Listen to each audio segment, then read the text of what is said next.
Hello' viewers, সকলোকে নমস্কাৰ। আজি আপোনালোকক দেখুৱাব বিচাৰিছোঁ এখন পাচলি বাগিচা, সৰু বাগিচা। এখন ছাদৰ ওপৰত এনেকৈ সুন্দৰ পদ্ধতিৰে পাচলি খেতি কৰা হৈছে। বাৰিষা সময়ত অন্যান্য হাবি জংঘলত যোৱাতকৈ ছাদৰ ওপৰত খেতি কৰিলে চব পাচলি ছিগিবলৈ, চব্জি ছিগিবলৈও বহুত সুবিধা হয়। চাওক আমাৰ সৰু চব্জি পাচলি বাগিচাখনত কেনেধৰণে লাগিব ধৰিছে। এয়া হৈছে ভেন্দি লাগি আছে। এয়া চাওক সুন্দৰকৈ লাগিছে। ইয়াত ছিগিবলৈ কোনো ভয় নাই, জোকলৈ ভয় নাই বা অন্যান্য ছাগলী গৰুৰ বাবে জেওৰা দিয়াৰ কোনো প্ৰয়োজন নাই। এইবোৰ হৈছে লেচেৰী মাহ। এয়া চাওক লেচেৰী মাহ কি ধুনীয়াকৈ লাগিব ধৰিছে, ফুলি আছে। আমি ইয়াৰ পৰা যথেষ্ট লাভৱান হৈছোঁ।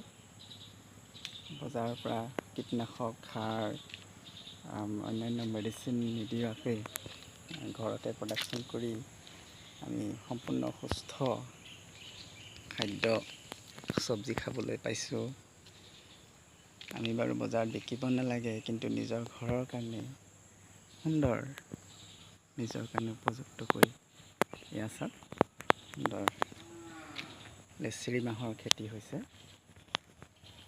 লেচেৰী মাহ চব লাগিয়ে আছে, ইফালে লাগিব ধৰিছে, ধুনীয়াকৈ লাগিছে, দেখিছে। এয়া মই এডাল ছিগি দিওঁ, ধুনীয়াকৈ ডাঙৰ দীঘল লেচেৰী মাহ। লেচেৰী মাহ ছিগি দিছোঁ।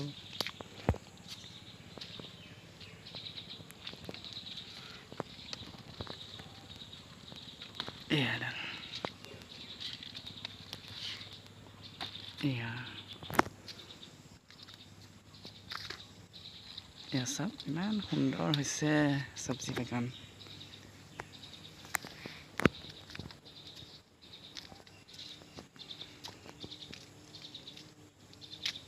এই চব্জি বাগানখন বনোৱাত আচলতে মোৰ পৰিবাৰৰ বিশেষ হাত আছে। মোৰ পৰিবাৰৰ এয়া সফল প্লেনিং হয়। তাই আচলতে এনেকৈ চব্জি বাগান বনাবৰ কাৰণে প্লেন কৰিছে। আৰু চাগে ভেন্দি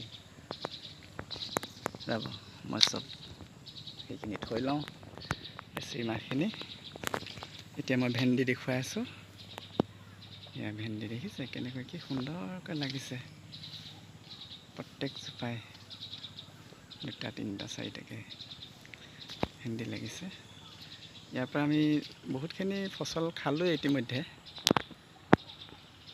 এতিয়া খালি শেহতীয়াকৈ ভিডিঅ'টো বনাবৰ কাৰণে মন গৈছে, সেয়েহে বনাইছে। চাওক ভেন্দি লাগি আছে, 2টা 3টা 4টা ভেন্দি ফুলিও আছে, লাগিও আছে। এয়া সুন্দৰ। এয়া চাওক কিমান ধুনীয়া লাগিছে, মনটোৱে ভাল লাগি যায়, নহয়নে? কিবা এটা খেতি কৰাৰ পিছত যদি এনেধৰণে ফল পোৱা যায়, মনত কিবা এটা আনন্দ লাগে। সেই আনন্দকেই মই আজি আপোনালোকৰ লগত শ্বেয়াৰ কৰিলোঁ। নিশ্চয় সকলোৱে ভাল পাইছে। গতিকে আমাক লাইক কৰিব, কমেণ্ট কৰিব আৰু শ্বেয়াৰ কৰি পেলাই আমাক অনুপ্ৰাণিত কৰিব, উৎসাহিত কৰিব বুলি আশা কৰিলোঁ। ধন্যবাদ।